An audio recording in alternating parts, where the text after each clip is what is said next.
Hey everyone, and welcome back to the channel. In this video, I'm going to walk you through the steps to join realm in Minecraft Bedrock Edition. To become a member of it, you must already be signed into Microsoft account.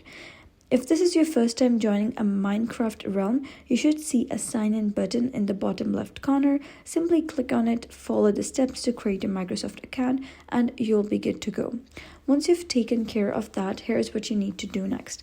Click on the play button, navigate to the Friends tab. Now you'll see the Join Realm option appear. Now different methods to join realm there are several ways you can join Minecraft realm. So method 1 is using a realm code. One way to join is by using a realm code. You might be wondering, where can I find realm codes? Don't worry, I've got you covered. You can resource them from up-to-date realm codes in MCB Realms, which is a website that provides a list of active realms. You can explore different categories like top 5 best survival SMP realms and pick one that interests you. Once you find a realm you like, simply copy the code, go back to Minecraft, paste it in the appropriate field and hit join. After that, the game will automatically load you into the realm. So another way to access a realm is through a realm link.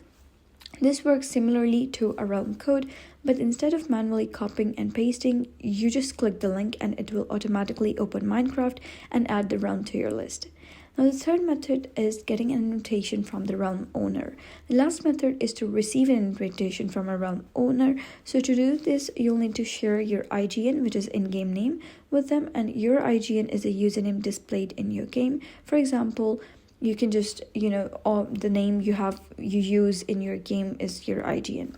If a friend owns the realm, simply ask them to send you an invite. They can do this by going to the members section, selecting Find Friends and entering your IGN.